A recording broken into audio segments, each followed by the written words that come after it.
ಜೈದ್ ಖಾನ್ ಮಲೈಕಾ ಅಭಿನಯದ ಬಹುನಿರೀಕ್ಷಿತ cult cinema ಜನವರಿ 23ರಂದು ರಾಜ್ಯದಾದ್ಯಂತ ಬಿಡುಗಡೆ ಆಗಲಿದೆ. ಈ ಹಿನ್ನೆಲೆ ಇವತ್ತು ಕಲ್ಟ್ ಚಿತ್ರತಂಡ ಚಿತ್ರದುರ್ಗದಲ್ಲಿ ಸುದ್ದಿಗೋಷ್ಠಿ ನಡೆಸಿ ಸಿನಿಮಾ ಪ್ರಚಾರದ ಬಗ್ಗೆ ಮಾಹಿತಿ ಕೊಟ್ಟರು. ಪತ್ರಿಕಾಗೋಷ್ಠಿಯಲ್ಲಿ ಮಾತನಾಡಿದ ನಟ ಜೈದ್ ಖಾನ್, ಜನವರಿ 23ರಂದು ರಾಜ್ಯದಾದ್ಯಂತ ಸಿನಿಮಾ ಬಿಡುಗಡೆ ಆಗ್ತಾ ಇರುವಂತಹ ಹಿನ್ನೆಲೆಯಲ್ಲಿ ರಾಜ್ಯದಾದ್ಯಂತ ಚಿತ್ರತಂಡ ಪ್ರವಾಸ ಮಾಡ್ತಾ ಇದೆ. ಈಗಾಗಲೇ ಉತ್ತರ ಕರ್ನಾಟಕದಾದ್ಯಂತ ಪ್ರವಾಸ ಮಾಡಿದ್ದೇವೆ. ಕಲ್ಟ್ ಸಿನಿಮಾ ಯುವಕರಿಗೆ ಒಳ್ಳೆಯ ಸಂದೇಶ ಕೊಡುವಂಥ ಸಿನಿಮಾ ಇದು. ಫ್ಯಾಮಿಲಿ ಸಮೇತ ನೋಡಬಹುದಾದ ಸಿನಿಮಾ. ಸಿನಿಮಾ ರಿಲೀಸ್ ಇರುವಂಥ ಹಿನ್ನೆಲೆ ಇವತ್ತು ಸಾಯಂಕಾಲ ಪ್ರೀ ರಿಲೀಸ್ ಇವೆಂಟ್ ಕೂಡ ಇದೆ. ಹಂಗಾಗಿ ಇಡೀ ಚಿತ್ರತಂಡ ಪ್ರೀ ರಿಲೀಸ್ ಇವೆಂಟಲ್ಲಿ ಭಾಗಿ ಆಗಲಿದೆ ಅಂತ ಮಾಹಿತಿಯನ್ನು ಕೊಟ್ಟಿದ್ದಾರೆ.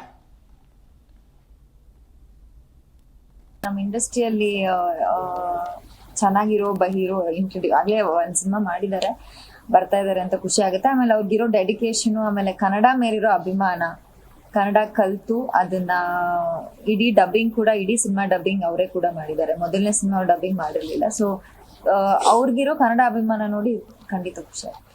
ಸೊ ಅರ್ಧ ಭಾಗ ಮುಗ್ದೋಯ್ತು ಉತ್ತರ ಕರ್ನಾಟಕದು.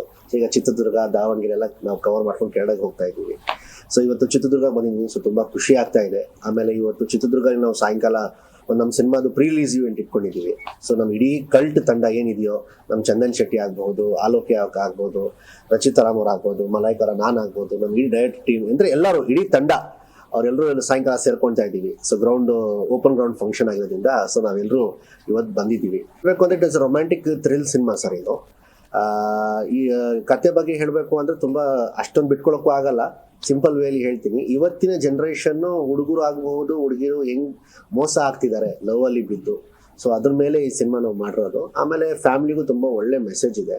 ಏನಕ್ಕಂದ್ರೆ ನೀವು ಟೀಸರ್ ನೋಡಿರ್ಬೋದು, ಇಲ್ಲ ಸಾಂಗ್ಗಳು ನೋಡುವಾಗ ಸ್ವಲ್ಪ ಇಲ್ಲ ಇದು ದೊಡ್ಡವ್ರಿಗೆ ಸಿನಿಮಾ ಅಷ್ಟೇ, ಮಕ್ಳಿಗೆಲ್ಲ ಫ್ಯಾಮಿಲಿಗೆಲ್ಲ ಬರಕ್ ಆಗಲ್ಲ ಅಂತ ದಯವಿಟ್ಟು ಹಂಗೆ ಅನ್ಕೊಂಬೇಡಿ. ಇದು ಇಡೀ ಕುಟುಂಬ ಸಮೇತ ಮುಜುಗರ ಇಲ್ಲದೆ ನೀವು ಆರಾಮಾಗಿ ಫ್ಯಾಮಿಲಿ ಜೊತೆ ಕೂತ್ಕೊಂಡು ಸಿನಿಮಾ ನೋಡ್ಬೋದು. ಅಷ್ಟೇ ನಾನು ಭರವಸೆ ಕೊಡ್ಬೋದು.